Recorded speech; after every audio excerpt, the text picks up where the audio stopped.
So it's been a couple of weeks since Modern and Massive 2 came out, and as I think I've said in the past, the response has been absolutely phenomenal. Thank you guys so much for your support. It's amazing to see how many of you have picked it up, and it's amazing to see the breadth of users that we've got now, because I'd like to think that we're pushing into whole new groups of users that GGD has never had before, and that's really exciting for us. So thank you so much for the support. And what I'm going to do today is answer some of the most frequently asked questions that we've got on the forum and also on social media. It seems the easiest way to do it in one go in a video where it's there for posterity instead of getting kind of lost in comments sections. And, hopefully you guys will appreciate we're going to be completely candid here so that you guys know exactly where we're at with all of these things. And hopefully you guys can get a little bit excited too, because a lot of the features that are being spoken about and requested are things that we've already thought about and are either underway or in the queue to get done as soon as we can. So number one, by far the question we've been asked the most is about our existing libraries. Are they going to get ported to our standalone sampler now that we have one? And the answer is, it depends, and I'm just going to be completely transparent and candid here. The thing that we really can't do is do that for free. And the reason for that is because it genuinely takes a lot of time, therefore money, and it takes our small team diverting themselves from anything else they're working on to do that. And that's fine. If I could just snap my fingers and we could have our old libraries all on our own sampler, we would absolutely do it. If there was no cost to us, then we wouldn't pass on any cost. But the truth is, there's a significant cost, and we're open to doing it. I mean, I say that. I think probably the P4 library, for those of you who've been around and you remember the chronology, that I think pretty much anything up to and including P4 is not really an ideal candidate, because the way that we do things, our capture methodology has improved so much since then, and the scale and resolution of what we captured before, I don't think we could justify the time and energy that would be required to bring them into our new format, because I don't think that we could improve them that much, even with the improvements that we've made in terms of the Fluid Plus technology. Obviously, there's enhanced usability with the mixer that we now have, but again, lots and lots of time and cost involved. New graphics and everything would be required for those older libraries to port them to the new format. So I just can't see existing owners shelling out substantial amount of money to get that. I don't think. I mean, tell me if I'm wrong. And at the same time, it's not a low-hanging fruit for us to be able to do something that we think is up to the standard that we embody now in terms of what we want to do moving forwards, and that kind of justifies the time and the energy and the cost that would be involved. Arguably, the P5 kit, the Benny Greb kit, and all of the One Kit Wonders would meet the spec. And the One Kit Wonders, by being a lot smaller, just in terms of them only having one kit, would be by far the most suitable in terms of like the amount of effort that would be required on our end to do it. And it's not that we don't want to put effort into things. It's just that if we're going to put effort into things, we want to put it into the really cool things that we're working on now. We have multiple libraries captured already that I think you guys are going to love. I mean, it's going to take a while for them to come out, but it's going to take even longer if we're diverting our small team to not work on that. Now, of course, we spoke about this internally the whole time we've been planning this. I think realistically, One Kit Wonders getting ported are the most likely thing that we'll do. And we are going to have to charge something for it. If all of you guys are like, I don't want to pay another cent unless it's a brand new product, maybe that's going to affect our decision to do it. But we have to make actual real cost benefit analysis here as a company. And we just can't do a whole load of work for free, while also meaning that we can't work on existing products. I'm sure you guys can understand that, right? Second point, cross-content or Franken-kits. So are we going to be able to load drums and cymbals from one kit in another? Absolutely, yes. Quite exactly when it's going to be available, I can't say. Certainly, it's something that we're working on actively. This is something which is going on. And it's not an easy nut to crack, believe it or not. But there's so much complication that goes on, even just in terms of like the user experience of it, but also the technical side of it. It's not easy to do. We want it to be something different than any other company has done, super intuitive, We've got some really exciting ideas for it. And a bit like with Modern and Massive 2, taking 5 years to come together, I'm not saying this is going to take 5 years. What I am saying is when it does come out, it's going to be excellent. And we're not going to do a half-assed job of it. So we are, as I say, actively working on making that happen. I just don't have a timeline quite yet for you. Obviously, for now, it's a bit of a non sequitur because we've only got one product on our platform. But as we start adding more, we are very aware that this is going to become incredibly important to all of you and to us as well. So watch this space, and I hope you guys will be really happy with what we're coming up with for that. One of the other big themes that's come up in the questions that we've been asked is relating to the Groove packs. If people have bought Groove packs, can they load them into Modern and Massive 2? And the answer is, as of right now, which is the 8th of May of 2025, no. But this is something that we are, again, actively working on to bring in as soon as possible. Again, there are certain technical things that need to be solved if we want this to be a really good experience, which is what we want. We want a great user experience here. But again, actively being worked on. And also I can say that we have had Sebastian Sendon, who is a fantastic producer out of Spain, but also he's worked as my assistant mix engineer and editor for the best part of a decade now. I think it literally is. Go through all of the MIDI packs and refine the MIDI a little bit to make it sound extra realistic, because some of the MIDI packs that we'd had in the past, had a lot of hits at full 127 velocity. And we kind of always went with the creator's vision on that, like how they themselves were using it. But it's become so clear to us how important the velocities are to getting a really great realistic sounding result, that we felt it was necessary not only for each pack to sound good, to make sure the velocities were very appropriate for our products, but also that they were coherent with one another. And Sebastian's done a fantastic job of that. And as the person who has edited most of the productions I've ever done, he is so intimately familiar with how incredible drummers drum and how to, how their feel and their humanization works, that he's done just a brilliant job of those. And that's really exciting. I feel like it's really revitalized the pack. So that's something to look forward to, coming pretty soon in an update. We will have MIDI pack integration for existing Groove packs, and the Groove packs themselves are going to be better. Also, speaking about the Groove player in Modern and Massive 2, we are going to work on a meta tagging system for that. I'm aware at the moment that the grooves have very generic names, and although if you've looked at enough MIDI, you can kind of look at the visualization of the MIDI and tell roughly what the drums are doing in it. We are, again, actively and have been actively working on creating a really good user experience there, so it's easier to find grooves that you like in a quicker way, and also to be able to kind of find your way back to things that you liked in the past without having to remember quite generic groove names. So another thing to look forward to. Another question, and this wasn't super frequently asked, but I saw it crop up a little bit right at the start anyway, was about, are we going to integrate a drum roll, like a piano roll, drum programming feature into Modern and Massive 2? That's something that honestly we don't have plans to do. If our user base were to speak super loudly that this is something that they absolutely want, then we could look into it.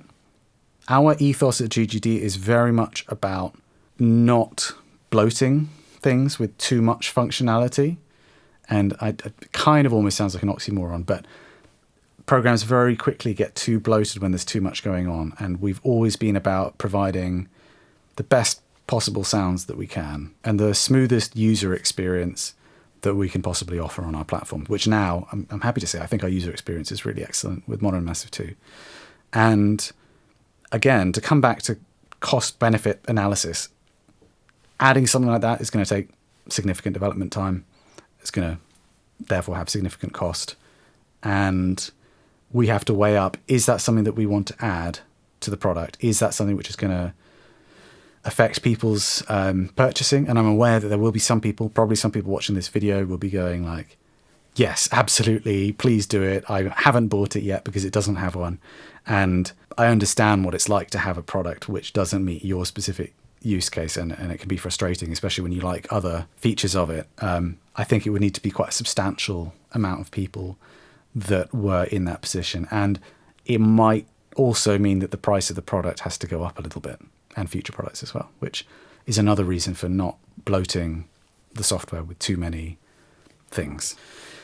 Speaking of things like that, one of the really loud voices we've been hearing recently has been from eKit drummers saying that they want to have a standalone plugin. And I get that there's been some confusion about what we meant when we said that Mono Massive 2 is a standalone product, because I think some people interpreted that as doesn't require a DAW, where we meant obviously that we are no longer within the Kontakt environment. We've created our own sampler.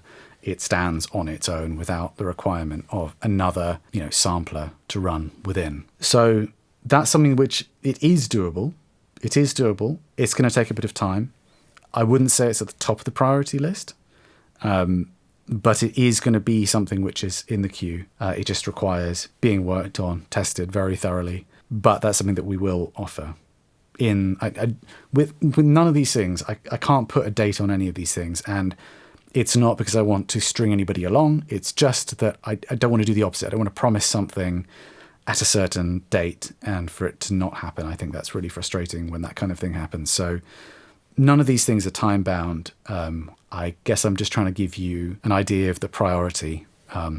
I'll say, we are actively working on the first update for Mono Massive 2, which has got some really cool stuff for it, which I'm about to get into. And Standalone isn't going to be a part of that update, but it might be in the one after that or the one after that. I just don't know at this point. But that is going to come. Another really loud contingent that we've heard from are the people that want to have the ability to import their own one-shots into the sampler. That's definitely something that's going to be doable. Again, there's certain technical things that need to be figured out for that. So that it's interesting when you get into product design and building these things. Some things that from the outside seem trivially easy can be quite complicated to achieve in an elegant and future-proof way. So with everything that we're doing, we want to make sure that it's future-proof. And that's the only reason why we didn't launch with that.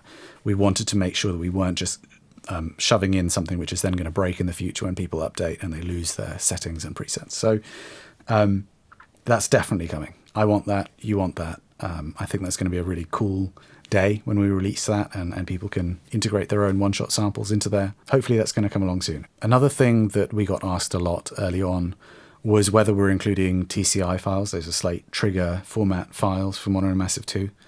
To which the answer is no, as I think the people who are asking now know. Obviously, we never said that they were included in this product, but at the same time, some people remember that major libraries, when we were on Kontakt, would typically have a full TCI set that comes with them. We simply, from Mono Massive 2 onwards, we're not going to be supporting third-party samplers, so Kontakt or Trigger, which I understand is disappointing to some people who really love real-time audio to MIDI. I mean, for what it's worth, I think Trigger is a great product, and you've still got all the TCI files from our previous products that you can load up in there. But for the people that really want the Mono Massive sound, by far the best way is to do an audio to MIDI conversion in your DAW. All of them do a great job of that now. You can even use Trigger itself to do that if you particularly like how accurate Trigger is at it. You can actually use that to generate MIDI, and then trigger Mono Massive from that. Our playback engine now is just so much better that I think it's just worth it to take that extra step, convert to MIDI, and then use Mono Massive 2 directly on that MIDI. I just think that's going to be the best way to get those sounds in a kind of sample augmentation context. And I hope you understand that we're just not going to support third-party samplers from now on. I mentioned right at the start of the video that we've seemed to have new segments of people picking up Mono Massive 2, and that's brilliant. One thing that we have noticed is that we've had a huge uptick in the number of eKit players in our community, which is awesome.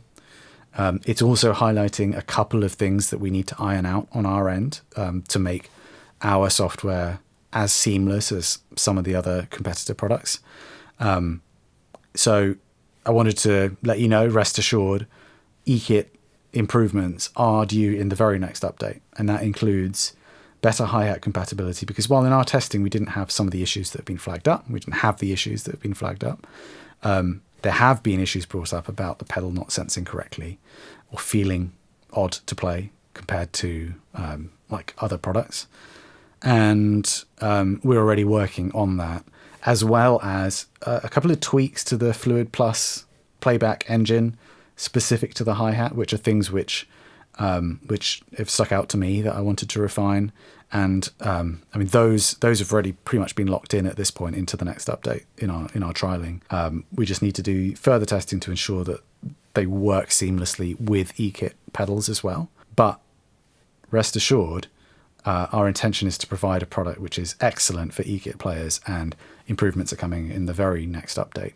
And I do apologize, it sucks. I know people out there that have spent a considerable amount of their paycheck to buy Modern and Massive 2, they're eKit players, and they're not getting the hi-hat response that they want, and that sucks, and I feel bad about that. And none of us are happy with just letting that be. We are, obviously, this is version 1 that's out right now, and I guess just a tiny bit of patience until we can get to the next update. I hope at that point you guys will be a lot more satisfied.